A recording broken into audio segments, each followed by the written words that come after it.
جیسے ہی تیسرا دن آتا ہے تمہاری قبر کی زندگی کا، جب 3 دن گزرتے ہیں تمہاری ناک کے ذریعے سے پیٹ کی چیزیں باہر آنے لگتی ہیں، ناک اور منہ سے نکلنے لگتی ہیں، اور 40 دن تو بہت دور کی بات ہے۔ جسموں کا خیال کرتے ہو، میں تمہیں بتاتا ہوں اس جسم کی حیثیت کیا ہے، یہ جو چمڑی ہے اس کی حیثیت کیا ہے، یہ جو گوشت پوست ہمارے جسموں پر ہے اس کی حیثیت کیا ہے پتہ ہے تمہیں؟ اس کو سجانے کے لیے عورتیں 2-2 گھنٹہ شیشے کے پاس کھڑے ہو کر میک اپ کرتی رہیں۔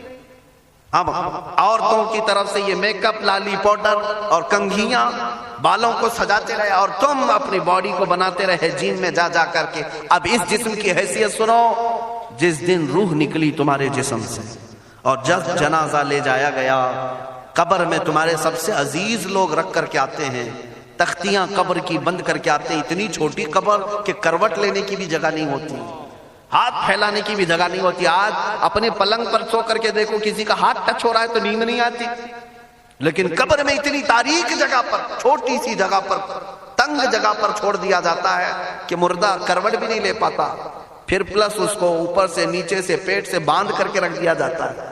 تمہیں پتا ہے اب حکما نے جو لکھا ہے وہ سنو بزرگوں نے، جیسے ہی تیسرا دن آتا ہے تمہاری قبر کی زندگی کا، جب 3 دن گزرتے ہیں تمہاری ناک کے ذریعے سے پیٹ کی چیزیں باہر آنے لگتی ہیں، منہ کے ذریعے سے انتڑیاں یا جو بھی اندر کا لیکویڈ ہے سب باہر آتا ہے۔ 5ویں دن کان کے اندر سے بھیجا نکلنے لگ جاتا ہے، یہ جو بھیجا سر کے اندر ہے وہ ختم ہو کر کے سڑ کر کے پیپ کی شکل میں کانوں سے باہر آنے لگ جاتا ہے، ناک اور منہ سے پیٹ کی چیزیں، کلیجہ خون بن جاتا ہے، دیگر چیزیں سب کان اور ناک اور منہ سے نکلنے لگتی ہیں، اور 40 دن تو بہت دور کی بات ہے، 8ویں دن اس کا پیٹ پھٹ جاتا ہے، پیٹ پھولتے پھولتے پھٹ جاتا ہے، اور جیسی پیٹ پھٹتا ہے قبر میں کیڑے پیدا کیے جاتے ہیں۔ تم 1000 کوشش کر لو لیکن وہ کیڑے اسی کے لیے پیدا ہی کیے جاتے ہیں، ان کی غذا ہے، وہ ناک سے نکلا ہوا گودا، منہ سے نکلا ہوا گودا کھانے کے لیے کیڑے جمع ہو جاتے ہیں، پورے جسم پر طاری ہو جاتے ہیں۔ پیٹ جب پھٹ جاتا ہے تو اتنی شدید تعفن والی بو آتی ہے کہ قبریں بند ہوتی ہیں، ورنہ کئی لوگ صرف بو سے بیمار ہو جاتے ہیں، کئی لوگ۔ اور یہی ہمارے جسم کی حیثیت ہے، یہی ہمارے جسم کی حقیقت ہے۔ اور چند دن گزر جاتے ہیں کہ اس کی آنکھوں کی پتلیاں لٹک کر کے باہر نکلتی ہیں، اس کی آنکھوں کی پتلیاں باہر آ جاتی ہیں اور گڑے پڑ جاتے ہیں۔ اب جو جسم کے اوپر موجود گوشت ہے اس کو چونٹیاں، مکوڑے اور کیڑے کھانے لگ جاتے ہیں، کھاتے کھاتے 2-3 مہینے کے اندر اس کو صرف اور صرف ڈھانچے کی شکل چھوڑ دی جاتی ہے، ہڈیاں باقی رکھی جاتی ہیں۔ جن بالوں میں تم کنگھیاں کرتے ان بالوں کی جڑوں میں پیپ پیدا کیا جاتا ہے، ہر بال کی جڑ پیپ بہاتی ہے۔ اور جن چہروں پر تم پاؤڈر لالی لگا کر کے اس کو سجایا کرتے آئینے میں کھڑے ہو کر، ان چہروں پر اللہ تبارک و تعالیٰ ایسی جھریاں پیدا کرتا ہے۔ یہ تو عام لوگوں کی بات، اور اگر گنہگار ہیں تو ان کے چہروں پر بچھو چھوڑ دیے جاتے ہیں، بچھو چھوڑ دیے جاتے ہیں۔ کئی لوگوں کی قبروں پر سانپ ان کی ناک کو ڈستے رہتے ہیں اور ان کا گودا پیتے رہتے ہیں۔ سانپوں کا عذاب، بچھوؤں کا عذاب، یا قبر کے عذاب کے ساتھ یہ جسم گلا دیا جاتا ہے، ہڈیوں کے سوا کچھ نہیں باقی رہتا۔ تم کیا سمجھتے ہو مرنے کے بعد احساس نہیں ہوگا؟ مرنے کے بعد ہر درد کا احساس دگنا کر دیا جائے گا۔ آج زندگی میں جتنا تمہیں چونٹی کاٹنے سے درد ہوتا ہے، مرنے کے بعد یہ درد 10 گنا زیادہ بڑھ جائے گا، تمہیں اور درد ہوگا، اور درد ہوگا۔ یہی جسم جو کیڑوں کی غذا بن گیا، کفن ختم ہو گیا، ہمارے جسم میں پیٹ کا گودا باہر آ گیا، آنکھوں سے کانوں سے ساری چیزیں لکوڈ ختم کر دی گئی، بھیجا کانوں سے بہ کر کے نکل آیا، بچا کیا ہمارے پاس؟ جس جسم کو ہم سجاتے رہے، سنوارتے رہے، اس پر ہزاروں پیسے بہاتے رہے، یہ جسم 40 دن کے اندر کیڑوں کی غذا بن گیا، سب ختم ہو گیا۔ میرے عزیزو، ہر انسان کے جسم کے ساتھ قبر یہی کرتی ہے، قبر دباتی الگ ہے، کیڑوں کا عذاب الگ ہے، بچھوؤں کا عذاب الگ ہے، لیکن یہ سب کے لیے احکام نہیں۔ کچھ وہ بھی جنازے ہیں جب یہاں سے جاتے ہیں تو ہزاروں کی آنکھوں میں آنسو چھوڑ کر جاتے ہیں، ہزاروں کی دلوں کی دھڑکن بن کر کے جاتے ہیں۔ ان کے جنازے جب جاتے ہیں تو اللہ کے ملائکہ بھی، فرشتے بھی ان کے جنازے کو اٹھانے کے لیے زمین پر آتے ہیں۔ یہ کون لوگ ہیں؟ جو اپنے سینوں میں عشق مصطفیٰ کی شمع روشن کیے ہوئے تھے. جینا چاہتے تو مصطفیٰ کے لیے، مرنا چاہتے تو مصطفیٰ کے لیے. فاضل بریلوی نے کیا خوب کہا، لحد میں عشق رخ شہ کا داغ لے کے چلے، اندھیری رات سنی تھی چراغ لے کے چلے. جب قبر میں جاتا ہے ایک عاشق رسول، اسے رکھا جاتا ہے، کفن اس کا بھی ہے، جسم اس کا بھی ہے، لیکن فرشتوں سے بھی کہا جاتا ہے اسے آہستہ سے جگانا، محمد عربی کا غلام ہے، رسول پاک کا وفادار ہے. اور کیڑوں کا اس کے جسم کو کھانا تو دور کی بات، فرمایا گیا قیامت تک اس کے کفن کو بھی میلا ہونے نہیں دیا جاتا. نہ تمہاری آنکھ سے، نہ تمہارے ناک سے، نہ تمہارے چہرے سے کوئی گودا باہر آتا ہے، کچھ نہیں میرے عزیزو. جسم تر و تازہ سلامت رکھا جاتا ہے. 1000 سال کیا 10,000 سال گزر جائیں، حوادث زمانہ بھی آئیں، لیکن اس کی قبر میں اس کا جسم سلامت رکھا جاتا ہے. اب تمہارے ہاتھ میں فیصلہ ہے کون سا جسم بنانا چاہتے ہو، وہ جو کیڑوں کی غذا بن جائے، یا وہ جس پر فرشتے بھی اتر کر سلام بھیجیں. میں نے خود میرے مرشد گرامی کے جنازے میں حاضری تھی. حضور تاج الشریعہ بدر الطریقہ رحمت اللہ تعالی علیہ، جس مرد قلندر نے اپنی پوری زندگی عشق مصطفیٰ میں گزاری. آج تم نعرے لگاتے ہو تاج الشریعہ تاج الشریعہ، ان کے شب و روز دیکھے تھے کبھی؟ ان کی صبح اور شامیں دیکھی تھی کبھی؟ بہت پیر ہوں گے جو باہر پیر ہوں گے، اندر پیر ہوں گے، لیکن تاج الشریعہ کو میں نے اندر بھی دیکھا ہے، باہر بھی دیکھا ہے. آنکھیں بند بھی ہوتی، آنکھوں سے اگر کوئی چیز نظر بھی نہیں آ رہی ہوتی، تب بھی اتنا خیال ہوتا کہ کہیں سطر تو نہ کھل گیا ہو، کہیں پائجامہ اوپر تو نہیں ہو گیا ہو. سونے کے حالت کی بات کر رہا ہوں، کوئی نہ ہو تب بھی یہ خیال باقی رہتا. کون سا ایسا دن گزرتا جب وہ دلائل الخیرات نہیں پڑھ رہے ہوتے، قصیدہ بردہ شریف نہ پڑھ رہے ہوتے. ہزاروں سفر کی مصروفیات کے باوجود حضور پاک کی محبت کے نغمات میں کوئی کمی نہیں آئی.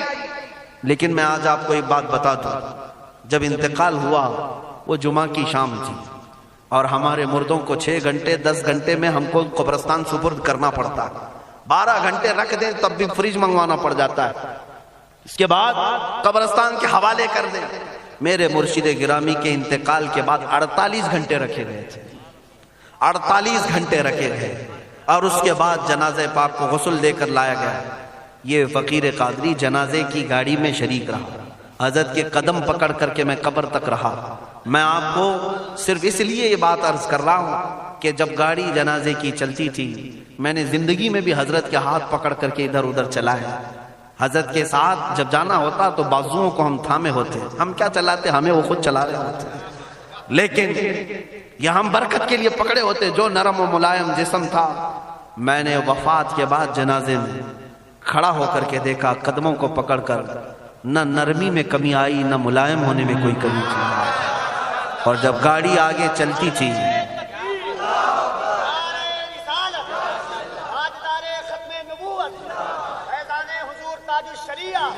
جب آپ گاڑی جنازہ جس پر رکھا ہوا تھا چلتی تھی، تو میرے عزیزوں زندگی میں جس طرح جسم نرم ملائم تھا، میں نے دیکھا کہ گاڑی جب اس کے دھڑکے ہوتے تھے ادھر ادھر، تو پیٹ مبارک اور سینے مبارک ویسے ہی ہلتا تھا جیسے کسی زندے کا ہلتا. ہاتھ پر انگلی رکھے تو خون سرک جائے اور پھر اپنی جگہ پر آ جائے. یہ کوئی مبالغے کی بات نہیں کر رہا ہوں، یہ آنکھوں سے دیکھی ہوئی چیز ہے. اور قبر انور میں رکھنے کے بعد جب ان کے صاحبزادے اور داماد نکل کر کے آئے، تو تھوڑی دیر کے بعد ہم نے دیکھا کہ چہرہ خود بخود قبلے کی طرف تھا. ہم اپنے مردوں کو رکھواتے ہیں، لیکن اس عاشق رسول نے اپنا چہرہ پہلے سے قبلے کی طرف کر لیا. یہ کرامات کہیں یا زندگی کی حقیقت کہیں، حقیقی بات تو یہ ہے جو مصطفیٰ کی یاد میں جاتا ہے. اس نے کیا ہی خوب کہا شاعر کہ میرے جنازے پہ رونے والوں فریب میں ہو بغور دیکھو، میرے جنازے پہ رونے والوں فریب میں ہو بغور دیکھو، مرا نہیں ہوں غم نبی میں لباس ہستی بدل گیا. ہاں، مرا نہیں ہوں غم نبی میں لباس ہستی بدل گیا ہوں. ان عاشقوں کا حال یہی ہوتا ہے کہ یہ مر بھی جاتے ہیں، انتقال کر بھی جاتے ہیں، تو بس لباس بدلتا ہے، لیکن زندگی پہلے سے اور بلند ہوتی ہے. عزیزان گرامی تمہیں اسی بات پر میں لانا چاہتا ہوں، کون سی زندگی گزارنا چاہو گے؟ کون سی زندگی؟ یا عیاشوں کی، یا نچنیوں کی، یا مجرا کرنے والوں کی، ان ظالموں کی جو جہنم کی طرف تمہیں لے جانے کے لیے تیار بیٹھے ہیں؟ چند دنوں کی عیاشی ہے، تم گانے گا کر اچھل کود کر کے اپنے نفس کو تو راضی کر سکتے ہو، لیکن رب ذوالجلال کی رضا کبھی نہیں لے سکتے۔ آج تم دنیا میں فلموں کی زندگی جی کر کے تھوڑی دیر کی خوشی تو حاصل کر سکتے ہو، لیکن قبر کی راحت کبھی نہیں لا سکتے، قبر کا سکون کبھی نہیں لا سکتے۔ قبر میں اگر سکون چاہیے تو صرف ہمارے سینوں کو ادھر حوالے کرنا ہوگا، مصطفیٰ کریم کے حوالے کرو۔ اب اپنی زندگی کو بدلنے کا وقت آ گیا۔ اے میرے عزیزو، ناموس رسالت کی حفاظت یہی ہے کہ حضور کے اخلاق کی پہلے حفاظت کی جائے، حضور کی سنتوں کی حفاظت کی جائے، حضور پاک کے نام پاک کی حفاظت کی جائے، ان کی تعلیمات، ان کے احادیث کی حفاظت کی جائے۔ جس طرح صحابہ کرام نے اپنی جانیں قربان کر کے حضور کی عزت کی حفاظت کی ہے، آج وقت آیا ہے ان ظالموں کی طرف نہ دیکھنا، یہ بھونک بھونک کر کے تمہیں جگا رہے ہیں، بیدار کر رہے ہیں۔ میں جواب دیتا رہوں گا انشاءاللہ، لیکن ساتھ میں ان حادثات کو اپنے لیے ایک الگ انداز سے دیکھتا ہوں۔ اگر کوئی کتا کوفے میں بیٹھ کر بھونکتا ہے اور میرے نبی پاک کی عظمت پر حملے کرتا ہے تو درد تو ہوتا ہے، لیکن ساتھ میں عقیدہ بھی تو ہمارا یہ ہے، رہے گا یوں ہی ان کا چرچا رہے گا، رہے گا یوں ہی ان کا چرچا رہے گا، پڑے خاک ہو جائیں جل جانے والے۔ یا رسول اللہ تو گھٹائے سے کسی کے نہ گھٹا ہے نہ گھٹے گا، جب بڑھائے تجھے اللہ تعالیٰ تیرا، مٹ گئے مٹتے ہیں مٹ جائیں گے آدھا تیرے، نہ مٹا ہے نہ مٹے گا کبھی چرچا تیرا۔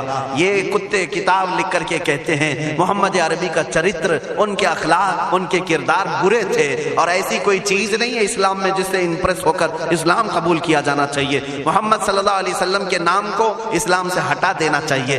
ان ظالموں کو میں جواب دینا چاہتا ہوں، اے مسلمانوں، یہ تمہیں جگانے کے لیے آ رہے ہیں، یہ تمہیں بیدار کرنا چاہ رہے ہیں۔ اب اٹھو اور یہ بتاؤ تم کہاں کہاں سے میرے نبی کو مٹاؤ گے، کہاں کہاں سے؟ ارے ہمارے گھروں میں بچوں کی ولادت بھی ہوتی ہے، کان میں اگر ہم اللہ کا نام لیتے ہیں تو ساتھ میں محمد کا بھی نام ہے۔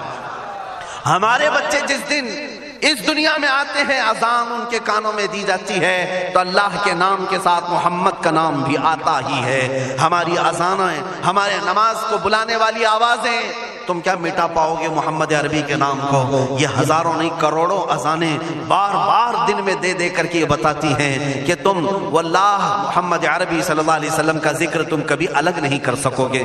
ذکر خدا جو ان سے جدا چاہو نجدی ہو، واللہ ذکر حق نہیں گنجی سقر کی ہے۔ حضور پاک کا نام کہاں سے ہٹاؤ گے؟ اذانوں سے ہٹاؤ گے، اقامت سے ہٹاؤ گے، نمازوں سے ہٹاؤ گے؟ بلکہ اقبال نے کیا ہی خوب کہا تھا، دشت میں دامن کوہسار میں میدان میں ہے۔ کہاں ہے یہ نام؟ دشت میں دامن کوہسار میں میدان میں محمد ہے، بحر میں موج کی آغوش میں طوفان میں محمد ہے، چین کے شہر مراکش کے بیابان میں محمد ہے، اور پوشیدہ ہر مسلمان کے ایمان میں محمد ہے۔ میں نے یہ تبدیل کر کے اسی لیے پڑھا ہے کہ ہر جگہ محمد ہے۔ رسول پاک صلی اللہ علیہ وسلم کو تم کہاں سے ہٹاؤ گے؟ ہمارے کروڑوں کی زندگیاں اس نام پاک پر قربان، اس نام پاک پر قربان۔ ان ظالموں کو یہ بات بتا دینا، اس نام پاک پر اللہ نے نقطہ تک نہیں رکھا ہے۔ محمد عربی صلی اللہ علیہ وسلم کے نام پاک پر نقطہ تک نہیں، عیب تو بہت دور کی بات ہے۔ اور مٹانے کی بات کرتے ہو، مٹانے کے لیے تم اس کا ایک لفظ تک نہیں مٹا پاؤ گے۔ محمد عربی اس عظیم ہستی کا نام ہے جس کی جڑیں تحت الثری میں ہیں، جس کی شاخیں اوج ثریا پر ہیں۔ حضور پاک صلی اللہ علیہ وسلم کو اللہ نے رفعنا لک ذکرک کہہ کر کے بلند فرما دیا ہے۔ کسی کے گھٹانے سے حضور کا نام کبھی نہیں گھٹے گا۔